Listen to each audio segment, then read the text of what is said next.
할렐루야. 이 시간에는 우선 멈춤이라는 말씀으로 여러분과 은혜를 나누길 원합니다. 어제는 아주 기쁜 날이었죠. 프리미어 2015 프리미어 야구대에서 한국이 우승했는데 완전히 압도적인 우승 8대0. 제가 텔레비를 못 봐가지고요. 또 TV도 인터넷은 중계가 안 되더라고요. 문자 중계만 봤는데 문자만 봤는데도 너무 좋더라고요. 박병호가 3런을 딱 쳤을 때는 기분이 뭐야? 정말 좋다. 김광현이 정말 세 번째 맞아 설력할 때 정말 우리 한국이 너무나 자랑스럽다 그런 생각을 했습니다.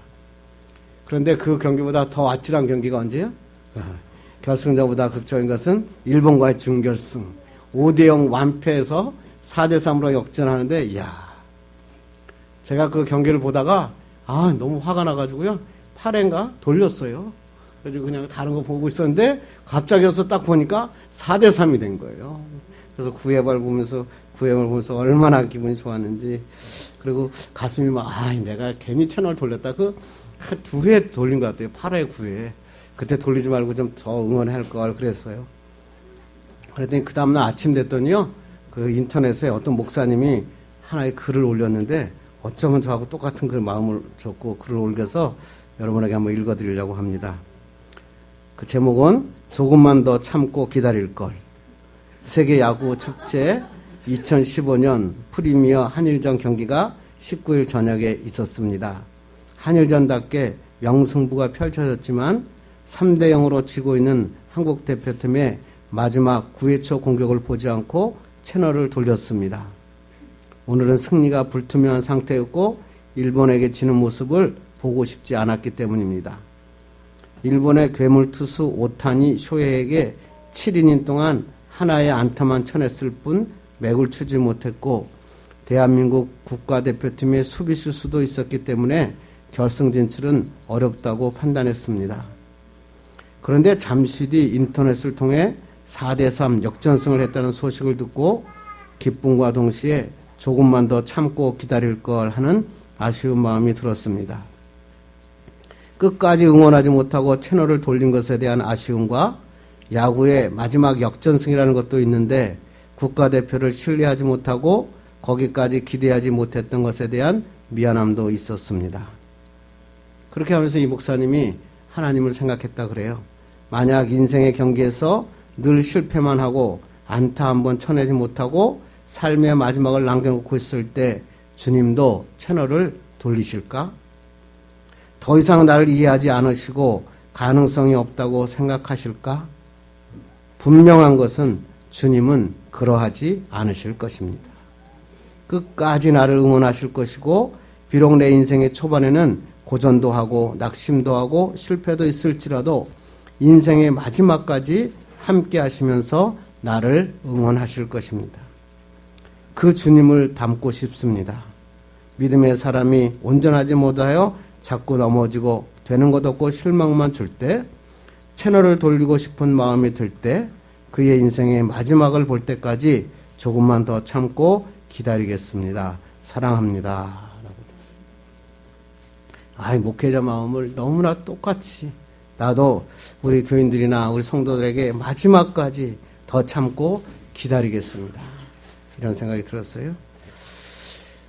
저도 1사말루 마무리 9회 말에 1사말루에서 좀 아쉬움이 있었지만 9회 말에 우리 한국 선수가 잘 막아낸 것을 보고 기뻐했습니다.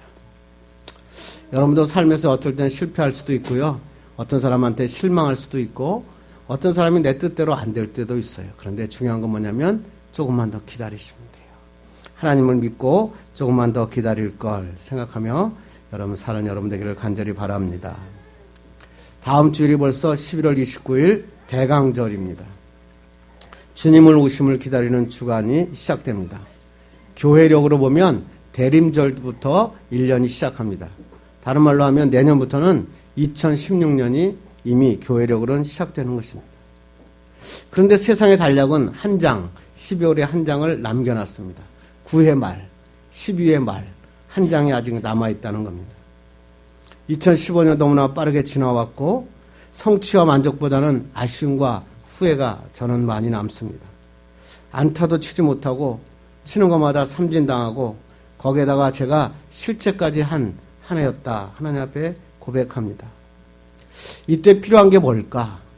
저는 이 말씀을 읽다가 우선 멈춤의 시간이 필요하다라고 하는 생각을 해봤습니다. 어떤 목사님이 이렇게 얘기하더라고요. 성탄은 주님을 믿든 믿지 않든 1년에 한 번 있는 자기 멈춤의 시간이다. 1년을 마무리하면서 난 지금 뭐 하고 있는가? 나는 어디로 가고 있는가? 난 지금 어디 서 있는가? 생각해보는 자기 멈춤의 시간이 성탄이다. 이렇게 얘기합니다. 여러분도 오늘 말씀을 읽으면서, 말씀을 들으면서 이제 한 달 남은 기간 동안에 한번 자기 멈춤의 시간을 한번 가져보는 여러분 되기를 간절히 바랍니다. 길을 가다 보면 길 도로에 한 복판에 서 있는 팻말이 있는데 뭐예요? 우선 멈춤 표시판입니다. 우선 멈춤판은 뭐냐면 달리던 자동차가 횡단보도나 철길에서 잠깐 정지했다가 다시 출발해라 이런 뜻입니다. 혹시 건너가는 사람은 없는지, 혹시 다른 차가 지금 달려오고 있는지 한번 멈추어 보고 그 다음에 다시 너의 길을 가라고 하는 것입니다. 횡단보도에서의 대부분의 사고는 우선 멈춤을 무시하고 갈 때 일어나는 거다. 그러고 있습니다. 그렇습니다. 우선 멈춤판에 잠시 멈추어야 지나가는 사람들이 보이고 다른 자동차가 보이고 다른 사물이 보이기 시작하는 것입니다. 멈추어 서면 사고를 줄일 수 있는데 멈추지 않고 달리면 사고가 납니다. 우리의 인생에도 우선 멈춤판이 보일 때가 있습니다. 어떨 때일까요? 멈추지 않으면 중요한 것을 잃어버릴 때 내 인생에 우선 멈춤 표시판이 지나갑니다. 되게 무시하고 지나가 버리고 맙니다. 그런데 지나고 나니까 큰 사고를 당합니다.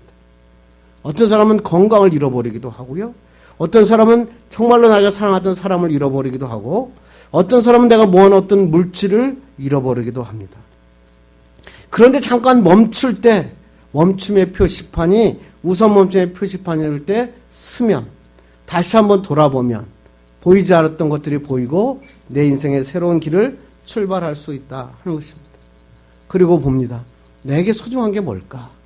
나에게 지금 필요한 게 뭘까? 내 주위에는 누가 있는가? 그것을 한번 돌이켜보고 그리고 출발할 수 있는 그것이 바로 인생의 우선 멈춤이라고 하는 것입니다. 그리스도인에게도 마찬가지예요. 그리스도인에게 이러한 우선 멈춤의 표시판이 보일 수가 있습니다. 정신없이 목회를 하고 있는 목회자에게 갑자기 하나님께서 우선 멈춤의 표시판을 보여주십니다. 주님의 영광을 위해서 열심히 기도하고 최선을 다하고 주님 앞에 일했는데 갑자기 하나님께서 그 하나님 앞에 예배하고 기도하고 찬양하고 헌신한 자에게 우선 멈춤의 표시판을 보여주십니다. 하나님께서 우선 멈춤을 세우시는 이유가 뭘까요? 멈추라. 너가 스스로 멈추고 한번 돌아봐라. 그러는 것입니다. 이제 지금 멈추지 않으면 어쩌면 신앙을 잃을지도 모른다. 하나님께서 우리에게 말씀하십니다. 멈추지 않고 달리면 기도를 잃어버리는 거예요. 멈추지 않고 달리면 예배를 잃어버리게 돼요. 감사를 잃어버리게 돼요. 병에서 고침을 받았는데 그 고침을 잃어버리고 이제는 나의 목적을 위해서 살아가는 거예요. 저희 집사람하고 사무실 정리하다가 제가 하나를 봤는데 그 진단서입니다. 2005년도 S결장암 제4기. 그걸 갖다 코팅을 해가지고 제가 갖고 있어요. 왜 코팅을 했을까요? 하나님께서 왜 보여주셨을까요? 너 정목사야? 그때 죽음의 자리에서 하나님 앞에 그렇게 감사하던 너가 지금 감사를 잃어버리고 있지 않느냐. 하나님께서 우선 멈추라고 하는 것입니다. 신앙의 우선 멈춤 표시판이 보이면 무조건 멈추셔야 됩니다. 하나님께서 우선 멈춤판을 통해서 우리에게 보여주시고 싶은 게 있다. 그게 뭡니까?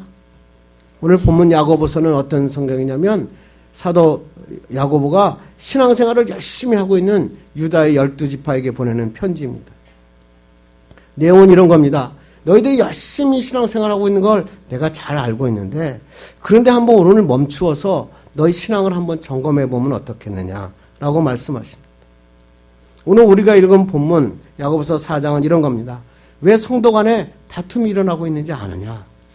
왜 너가 그렇게 기도하는데 기도가 응답되지 않느냐? 한번 멈추어서 내가 지금 어디에 서 있나 한번 돌아보라. 이렇게 말하는 게 오늘 야고보서 4장입니다. 너는 하나님과 세상 사이에 어디에 더 가까운 곳에 너가 서 있는지 한번 돌아보라.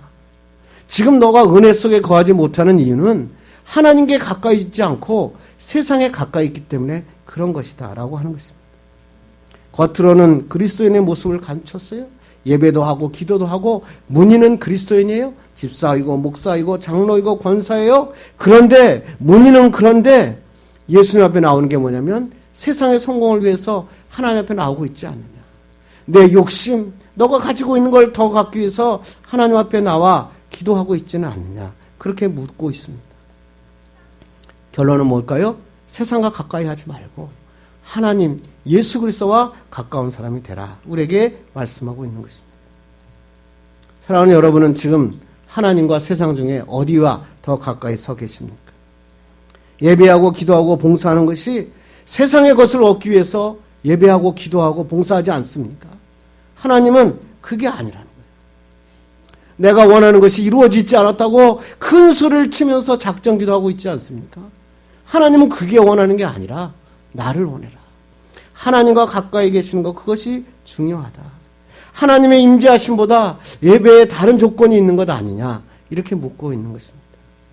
오늘 우선 멈춤을 통해서 세상이 아니라 하나님과 가까이 다가가는 여러분 되기를 주님의 이름으로 축원합니다. 제가 영화 설교를 준비하다 보니까요, 저도 안 본 영화인데 타이틀이 인생 면허 시험이라고 하는 영화가 있더라고요. 21년 결혼 생활에 위기를 맞고 처음 운전대를 받은 여성의 이야기라 그럽니다.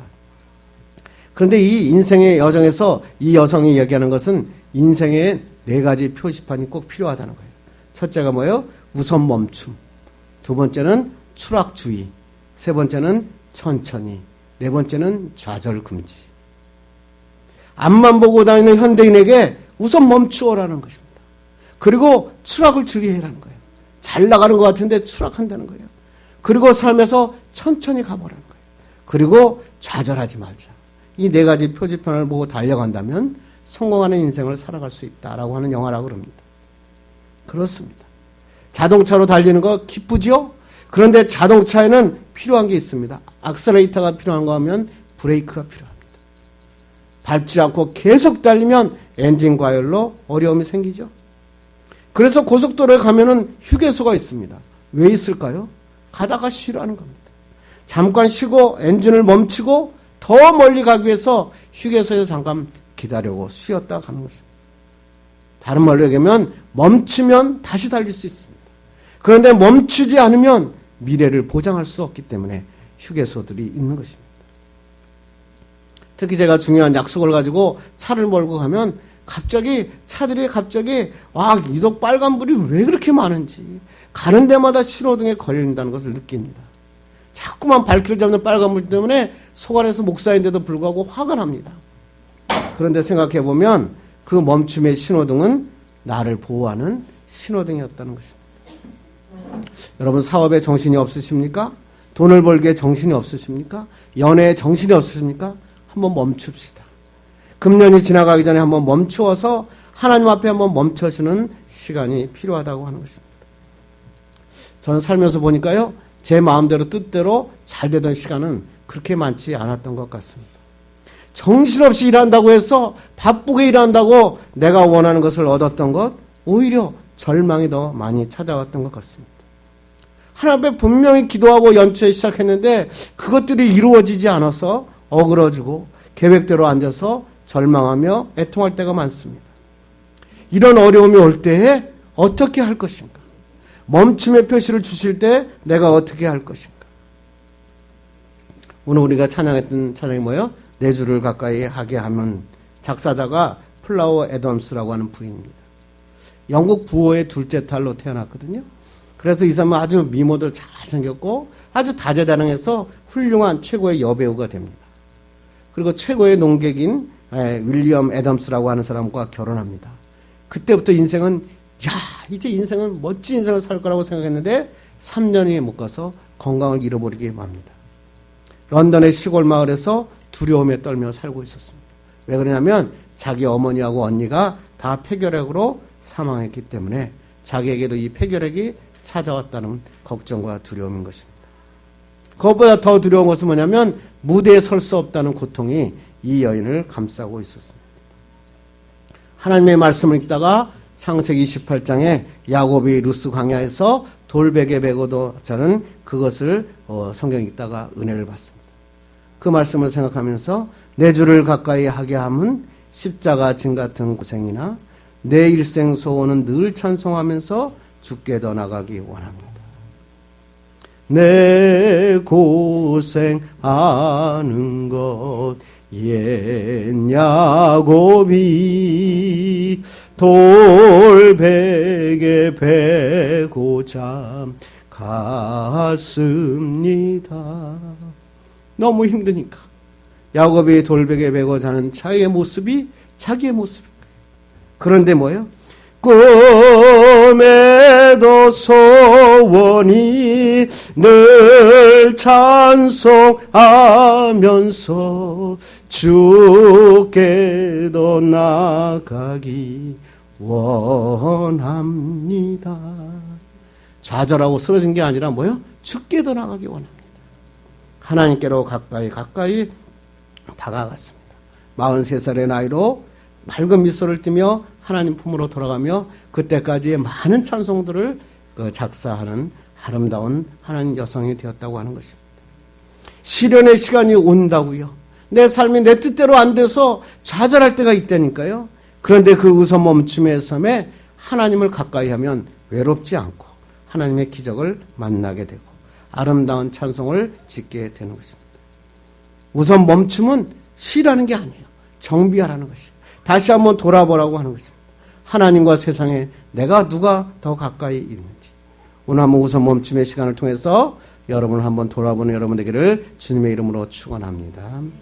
그러기 위해서는 여러분이 가까이 하는 게 뭘까?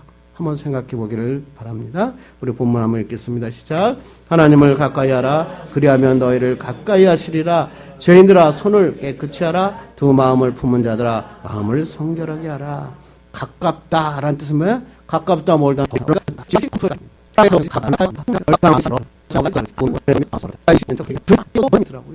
가까이 있는데도 원수가 있고요. 멀리 있는데도 사랑하는 사람이 있더라고요. 마음이 하나가 되는 사람도 있다고 하는 것입니다. 중요한 게 뭘까요? 내가 누구를 가까이 하느냐. 내가 누구와 가까이 살고 있느냐. 친구를 보면 그 사람을 안다 그러잖아요. 술을 좋아하는 사람들 특징이 뭔지 아세요? 친구가 많습니다. 저녁에 술 친구가 어찌나 그렇게 많은지. 그 사람들이 먹자 그러고 나가 먹자 그럽니다. 그런데 나이 들어서 제가 알게 된 게 있어요. 뭔지 아십니까? 술 친구는요. 술이 없으면 친구가 되지 못한다. 내 인생에 그 술 친구가 도움이 된 적은 한 번도 없다는 것입니다. 그렇습니다. 중요한 건 뭐냐면 내가 가까이 사람이 있고 멀리 할 사람이 있다고 하는 것입니다. 이것을 정리하면 이것을 분별하면 인생에서 반은 성공한다. 논어에는 유익이 되는 벗이 세 종류가 있다 그래요. 정직한 벗, 신의가 있는 벗, 견문이 풍부한 벗을 유익한 벗이라 그러고 해를 주는 벗은 아첨하는 벗, 눈앞에서만 자라는 벗, 말만 번지르한 벗을 해를 주는 친구라 그럽니다. 저는 이렇게 질문하고 싶어요. 많은 사람들은 여러분은 어떤 친구를 가지고 있느냐 이렇게 질문하겠지만 저는 이렇게 질문하고 싶어요. 여러분은 어떤 벗이십니까?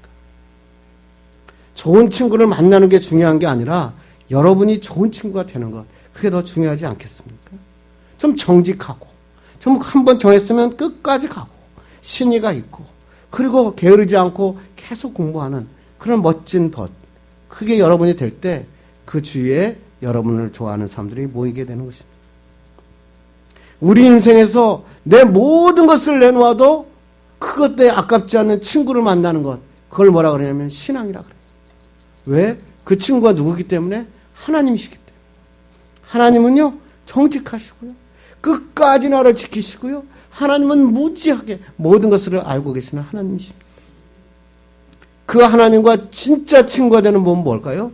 하나님과 가까이 있는 거예요. 하나님과 가까이 할 때 인생에 성공할 수 있다. 하나님께서 말씀하고 있습니다. 이 하나님과 가까이 하려면 어떻게 해야 됩니까? 오늘 보면 4절에 이렇게 얘기합니다. 이렇게 했습니다. 시작. 가늠한 여인들아 세상과 벗된 것이 하나님과 원수됨을 알지 못하느냐. 그런즉 누구든지 세상과 벗이 되고자 하는 자는 스스로 하나님과 원수되는 것이니라. 뭐라고요? 하나님을 가까이 위해서는 세상을 멀리해야 된다. 나쁜 친구들과 내가 살 때 술을 끊는 방법은 한 가지밖에 없어요. 나쁜 술 먹는 친구들과 떨어지는 겁니다. 아무래도 내가 담배를 못 끊겠어요? 내가 아무래도 술을 못 끊겠어요? 환경을 바꿔야 됩니다. 그런 사람들이 없는 곳에서 내가 살게 되면 당연히 끊어지고 없어지는 것입니다. 오늘 성경에서도 뭐예요? 세상과 친구하는 것을 뭐라고요? 가늠한 여인들이라 이렇게 얘기합니다. 무슨 얘기입니다? 세상과 벗하는 것은 하나님과 원수가 되는 것이다 라고 얘기합니다. 이 세상은 어떤 세상입니까? 하나님이 만드신 아름다운 세상, 하나님이 지으신 에덴 동산 같은 축복의 세상, 사랑이 넘치는 세상을 이야기하는 것이 아니라 내가 무엇을 가졌는지, 너는 어느 대학교 나왔는지, 내가 이쁜지 안 이쁜지, 내가 부자인지 안 부자인지 그거 가지고 세상을 판단하는, 사람을 판단하는 그 세상을 이야기하는 겁니다. 그 세상을 멀리해라. 이것이 뭐 세상과 단절해라 이런 뜻이 아니라 우리는 세상을 사랑하지 말라 이런 뜻이 아니에요. 물고기가 물속에 있지만 물고기가 물속에 있다고 해서 물이 되지 않잖아요. 물고기는 물속에 있지만 물을 가로질러 올라가잖아요. 사람도 세상에 살지만 세상에 물들면 안 되는 거죠. 어떻게? 세상에 아무리 물결이 와도 그것을 거스리고 올라가는 물고기처럼 하나님의 신앙을 붙들고 나가는 것, 그것을 우리는 그리스도인이라 그럽니다. 세상을 가까이 하는 사람의 특징이 뭐라고요? 오늘 1절에 이렇게 얘기합니다. 시작. 너희 중에 싸움이 어디로부터 다툼이 어디로부터 나느냐? 너희 지체 중에서 싸우는 정욕으로부터 나는 것이 아니야. 자신의 정욕이 뭐야? 욕심. 내가 취하고자 하는 거, 내가 얻고자 하는 것 때문에 다툼을 일으키는 거예요. 이 사람은 다 그리스도인에게 얘기하는 거예요. 예수 믿지 않은 자에게 얘기하는 게 아니라 예수를 믿는 자에게 너는 저 교회에 나와서 믿음 생활하면서도 너가 가지는 욕심 때문에 싸우고 있지 않느냐. 자기의 욕심 때문에 다툼하고 있지 않느냐라고 이야기하는 것입니다. 그리고 2절 3절 이렇게 얘기합니다. 시작. 너희가 얻지 못하면 구하지 아니하기 때문이요 구하여도 받지 못하면 정욕으로 쓰려고 잘못 구하는 것이라. 그들이 기도하는데도 얻지 못합니다. 왜 기도에 응답이 안 될까? 구하지 않는 것이 아니라 뭐예요? 잘못 구하기 때문이라. 무슨 얘기일까요? 기도하는데 내가 세상의 것을 위해서 기도하는 거예요. 자꾸만 돈 벌게 해달라고, 우리 자식 취직시켜달라고, 자꾸만 세상의 것을 위해서 간구하니까 하나님께서 말씀하시는 겁니다. 세상 것 말고 하나님의 나라와 하나님의 의를 구하면 내 이 모든 것은 뭐예요? 더하시리라. 하나님이 이렇게 말씀하시는데 그 세상의 것 구하지 말고 하나님을 구해라. 세상을 구하는 것이 잘못됐다는 게 아닙니다. 내가 부자가 되는 것 잘못됐다는 게 아니에요. 그런데 목적이 세상의 것이 되면 안 된다. 하나님께서 우리에게 말씀하고 있다고 하는 것입니다. 그렇다면 어떻게 하면 하나님과 가까이 살 수가 있습니까? 오늘 본문을 다시 한번 읽겠습니다. 시작. 하나님을 가까이 하라. 그리하면 너희를 가까이 하시리라. 죄인들아 손을 깨끗이 하라. 두 마음을 품은 자들아 마음을 성결하게 하라. 우리가 하나님께 가까이 가려면 어떻게 해요? 손을 깨끗이 해야 됩니다. 마음을 성결하게 하라. 옛날 구약에는 제사장들이 그 제사를 지내러 갈 때 거기에 들어가면 뭐예요? 물두멍이 있었잖아요. 물두멍에서 손을 씻고 하나님 앞에 들어갔죠. 왜 물두멍에 손을 씻었을까요? 세상의 먼지를 털어내기 위해서. 세상의 욕심 가지고 세상의 것 가지고 먼지 같은 인생에 그 먼지를 가지고 들어가는 게 아니라 하나님만 바라보고 제단에 들어가야 된다. 하나님께서 말씀하시는 거죠. 다른 말로 이야기하면 세상으로 향하던 마음을 돌려서 주님만 바라보고 가라. 하나님보다 앞선 것 있느냐? 돈? 출세? 자식? 내 인생에 하나님보다 더 중요한 게 있다면 내려놔라. 하나님이 우리에게 말씀하고 있다.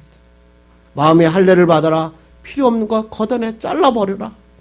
하나님께서 우리에게 말씀하고 있습니다. 더 귀하고 소중한 것이 있다. 누구라고요? 하나님. 왜 교회 나와서 일합니까? 목사님이 이뻐서요? 아니에요. 하나님이 기뻐하시니까. 내가 왜 주님 앞에 일합니까? 내가 왜 주님 앞에 나와서 기도합니까? 하나님이 기뻐하시니까. 그것을 갖고 있으면 움직여지지 않아요. 그런데 사람을 보면 움직여집니다. 하나님께서 말씀하시는 예수를 믿지 않는 자가 아니라 그리스도인에게 너희 믿는 너희는 두 마음을 품은 자들이 있다. 뭐 어떤가요? 하나님과 세상을 동시에 품은 자가 있다. 그래서 한자로 악이 뭐예요? 마음 심자에 두 아자잖아요. 마음에 두 마음을 품으면 악하다. 그 한자도 그렇게 돼 있어요. 하나님께서 말씀하셨어요. 두 마음을 품는 것 불신앙이다. 하나님 보시기에 악한 것이다. 신앙생활은 하나님은 떠나서는 갈 곳이 없는 것이 신앙생활이에요. 저는 이 말씀이 요새 너무너무 좋아요. 하나님을 떠나서는 갈 곳이 없어서 승리하는 게 바로 신앙생활이구나. 다 놓게 되고 하나님만을 바라보게 되더라고요. 그래서 하나님이 좋더라고요. 그래서 하나님 앞에 기도하게 되더라고요. 오직 주님밖에 없습니다. 고백하니까 하나님이 기쁨이시. 두렵지 않은 거예요. 감사한 거예요. 아, 주님께서 나에게 하나님의 꿈을 품으라고 나에게 이러한 우선 멈춤의 시간을 주시는구나. 하나님께 기도하게 됐습니다. 하나님을 가까이 하면 어떤 일이 일어날까요? 8절 보니까 하나님을 가까이 해라. 그리하면 너희를 가까이 하시리라. 누가? 하나님이. 하나님이 여러분과 가까이 하시겠다고 하는 것입니다. 세상에서 가장 가슴 아픈 사랑이 무엇이에요? 짝사랑. 그래요. 내가 그 사랑에 가서 나와서 내가 하는 그 사람을 사랑하는데 그 사람이 나를 사랑하지 않는 게 가장 불행한 사랑이라 그러잖아요. 그런데 하나님 뭐라고 하신 거예요? 야, 정 목사야, 나는 짝사랑하게 안 한다. 너가 가까이 하면 내가 가까이 하겠다. 조건절이 아니라 이미 하나님 뭐라는 거예요? 나는 이미 너 옆에 가까이 있다. 이제 가까이 있는 나를 발견하면 된다. 이런 얘기입니다. 어린아이가 생일이 됐어요. 근데 그 아빠가 사업에서 성공한 유명한 CEO였다 그럽니다. 그래서 아들이 그 생일인데, 야, 아들아, 내일 너 생일인데 너 뭘 원하니? 그랬더니 이 꼬마가 이렇게 합니다. 아니요, 아빠, 저는 다른 거 다 필요 없고요. 아빠 내일 하루 나랑 같이 있었으면 좋겠어요. 아빠가 이렇게 합니다. 아들아, 내일 중요한 약속이 있으니, 야, 미안하구나. 내가 원하는 것은 마음대로 줄 테니까 여기다가 돈을 주고 갈 테니까 너가 원하는 것 마음대로 사거라. 어린아이의 마음은 뭘까요? 어린아이에게 돈이 뭐가 필요 있겠습니까? 자기 가서 장난감 로봇 산다고 뭐가 기쁘겠습니까? 이 아들이 원하는 건 뭘까요? 아빠. 아빠랑 같이 있는 거. 뭐 냉면 하나를 먹어도 짜장면 하나를 먹어도 아빠와 같이 먹는 거, 그것을 바랬던 거 아닙니까? 우리도 마찬가지입니다. 우리가 하나님 앞에 기도하는데 우리가 반대가 되면 안 되잖아요. 하나님 앞에 기도하면서 하나님이 야, 내가 너와 가까이 있겠다 그랬더니 하나님 말고요, 나 짜장면 좀 주실래요? 하나님 말고요, 나 사탕 좀 주실래요? 하나님 말고 내가 좀 저 성공하고 과장으로 승진하면 안 될까요? 하나님께서 말씀하시는 게 그거 말고 너가 하나님과 같이 있었으면 좋겠다. 이 CEO 아빠가 아들아, 나도 너와 함께 있기를 원한다. 내일 우리 아빠에게로 오라. 그러면 내가 너는 오늘 하루 종일 아빠하고 한번 행복한 시간을 보내자. 이런 얘기를 아마 그 꼬마가 들었다면 얼마나 행복했을까요? 하나님이 그걸 원하시는 거죠. 정 목사야, 교회가 부흥하고 성공하고 엄청나게 세상의 매스컴에서 주목받는 목회자가 되는 것, 그게 중요한 게 아니고 너가 하나님께 가까이 가는 것, 그게 중요하다. 하나님이 저에게 말씀하시더라고요. 여러분 말씀을 맺으려고 합니다. 혹시 여러분 지금 우선 멈춤의 표지판이 여러분의 신앙생활에 켜져 있지 않습니까? 주님의 말씀대로 2015년 시작했는데 갑자기 고난이 찾아오고 내가 원하는 것들이 안 되고 마음의 상처를 받고 기도해도 기도가 안 되고 예배하는데 예배가 되지 않고 자꾸만 무너지고 있습니까? 기도의 시간이 점점 줄어들고 있지는 않습니까? 주님 앞에 나와서 주님과 동행하는 시간이 점점 줄어들고 있지 않습니까? 그렇다면 하나님의 우선 멈춤 표지판을 다시 한번 돌아보기를 바랍니다. 멈추어 설 때 다시 돌아보는 거예요. 내가 주님 앞에 나왔는데 혹시 사람 보고 내가 세상을 원하는 것 보고 믿음 생활하고 있지 않는지, 세상에 가까이 섰다면 발길을 돌리셔야 돼요. 거기서 그대로 가면 신앙을 잃어버려요. 신앙을 잃으면 목숨을 잃어요. 내가 추구하던 것이 얻어지는 것 같은데 아무것도 얻지 못합니다. 여러분의 돈에 300억 있으면 잘 살 것 같습니까? 300억 없어지는데 한 달도 안 걸리더라고요. 한 달이 뭡니까? 300억이 마이너스 30억 되더라고요. 하나님이 흩으시니까 아무것도 아니에요. 돈 갖고 살지 마세요. 사람 보고 상처받지 마세요. 사람 보고 신앙생활하면 실패합니다. 하나님을 바라보면 기뻐해요. 그러니까 우리는 감사하는 겁니다. 하나님께서 우리에게 이렇게 얘기하십니다. 하나님만 가까이 하면 내가 너를 높이겠다. 내가 너를 영광스럽게 하겠다. 하나님이 기뻐하는 자가 되겠다. 왜? 하나님을 사랑하니까. 여러분 이런 멋진 하나님의 사람들 되기를 주님의 이름으로 축원합니다. 우선 멈춤이 금년에 반드시 한번 멈추어서 한번 돌아보는 귀한 시간 되기를 간절히 바랍니다. 기도하겠습니다.